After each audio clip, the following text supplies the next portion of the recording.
It's perfect, right?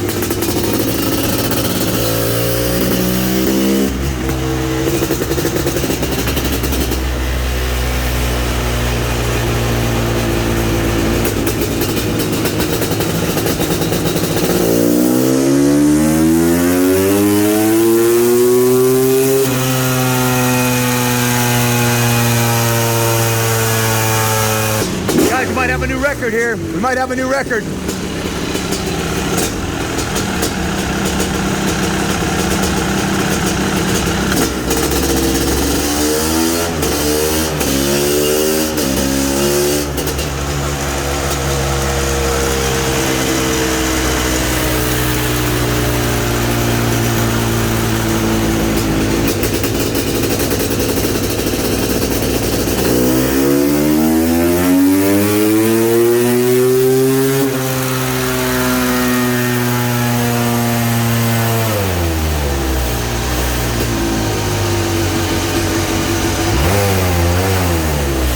Got it?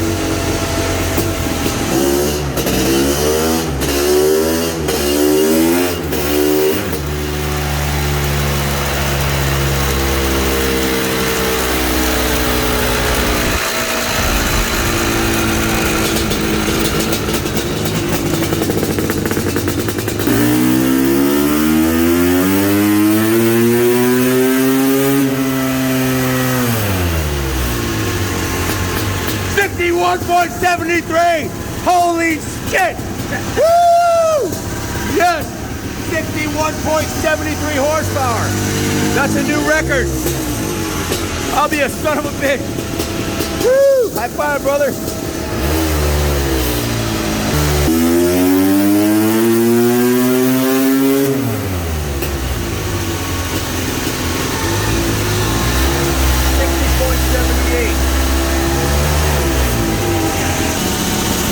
Be a son of a gun. New record. Guys, this thing, as gorgeous as it is, and it really is a Michelangelo Mona Lisa, AJ has just completely outdone himself with this bike. And I said, AJ, let's pull out all the stops. Make this the best one ever. Guys, the proof is in the pudding. 61.73 horsepower, 49 foot-pound of torque. Guys, that's 10 horsepower more than a well-tuned stock 500. It's 10 horsepower more than a new 450 and a mountain more torque. 49.34 foot-pound of torque. That's the most torque on any single cylinder. That's more than the stock Mako 700. That had, what, 47 foot-pound? Right. 49.34. Almost 62 horsepower on a 220-pound aluminum frame. This is a forever bike, guys. You'll never, ever. This isn't for sale, okay? I'm just saying this is a forever bike. This is the right here. This is how we do the torque rating. He's got to hook the wires up. But guys, this is AJ Wagner, built500.com. This is his motor. He designed the engine cases. He designed the crank. It's a stroker crank. He had a new cylinder liner put in here. Nickel Sil plated it, so Borden stroked it to 539 and polished it like an absolute diamond. Everybody who sees it thinks it's chrome. And I went out in this thing, and I had the street tire on it, and I was ripping down the road on it, and I had trouble steering it because when you're cracking the throttle, it's a short wheelbase 500. When you're cracking the throttle, the front wheel's barely touching the ground the whole time. And it's an absolute freaking monster. What a machine. Jeff, what are your thoughts? Well, this is a goddamn strong one, definitely. This is one of the best ones we've had on. It's the best by a long shot. Now, the only one that ever came close is we had a hill climb one on, which really can't compare, because I want to show you this, guys. This is a motocross setup.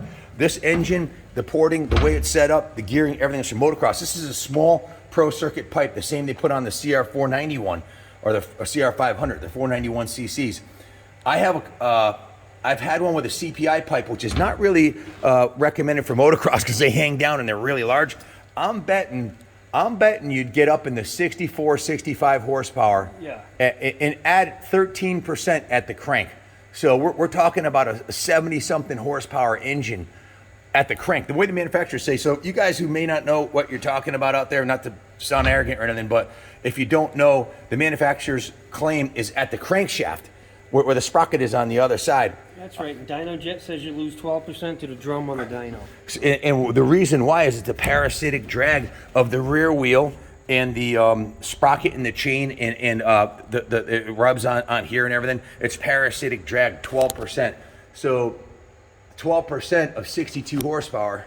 I don't have a calculator on me, but that's damn near close 70 horsepower. It's like 7 more. I knew we had something special here. That I was watching the video of this one last night versus the 519, the 2021 519. It just has a deep baritone bark to it, and it's hats off, AJ. This thing's just freaking absolutely insane. Guys, this carburetor, this is a PWK Air Striker, the same carb that would be on a 539. This is what we prefer. I know a lot of people say use Electron, but for motocross, you want rideability. You want to roll out of a corner, third or fourth gear, and crack the throttle and have power right off a idle. That's what you get with this. We got the spacer plate on here.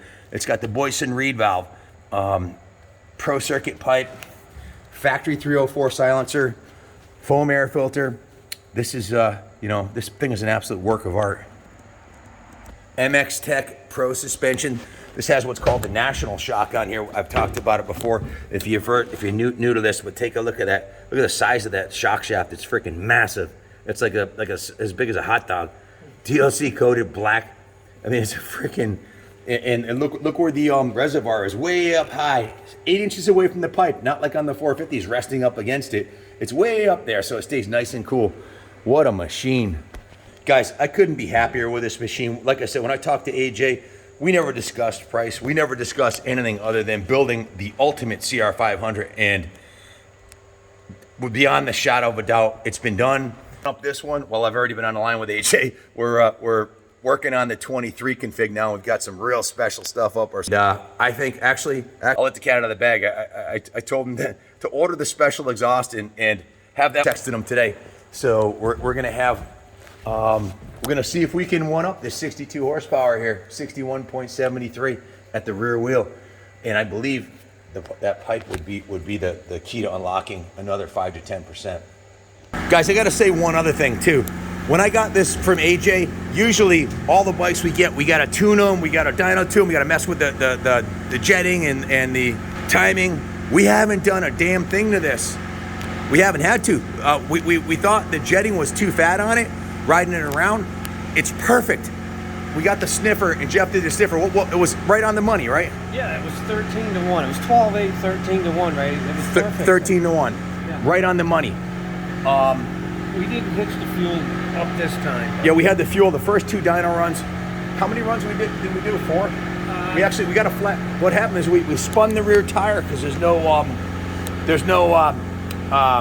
rim lock on there, and the pressure was a little too low, and we got a flat tire, so we had to come back after Jeff put a new tube in the tire. Yeah, we did a total of 8 runs. We did 8 runs, and because one run I can show you. Guys, the BRC Gas 500 from BRC of Canada. After Jeff worked all his magic, and we spent a ridiculous amount of time tuning that engine, ridiculous with the mapping and modifying the spring on the exhaust valve. We got 56 rear wheel horsepower out of a 509. That's stout. That's one of the fastest production 2-stroke 500s we've ever ridden. Now, that's 509 with a 49 millimeter piston, and BRC uses the Honda piston. What I'm saying is, if we go 4th over, 1.5 millimeters over, it'd be 533. Yeah, 79 millimeter piston is a stock CR500. No, it's not. I think it's 90.5, isn't it? 79. You sure? 89. 89. Yeah, I knew you were off. 89. Yeah. So we could go 2 millimeters over and make it, what was it, 533? Yeah, you'd done the math. It was 533. Yeah. So this is a 539. So what I'm alluding to is we want to actually try building a 533 BRC. That's next. We've been in talk with Riley at BRC about doing that. So we'll see. We'll see what we can get the BRC up to. And we're not done here. We are going to be building another 2023 CR500 AF with AJ, 2 of them actually. So stay tuned. More great things to come.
What an absolute dream bike.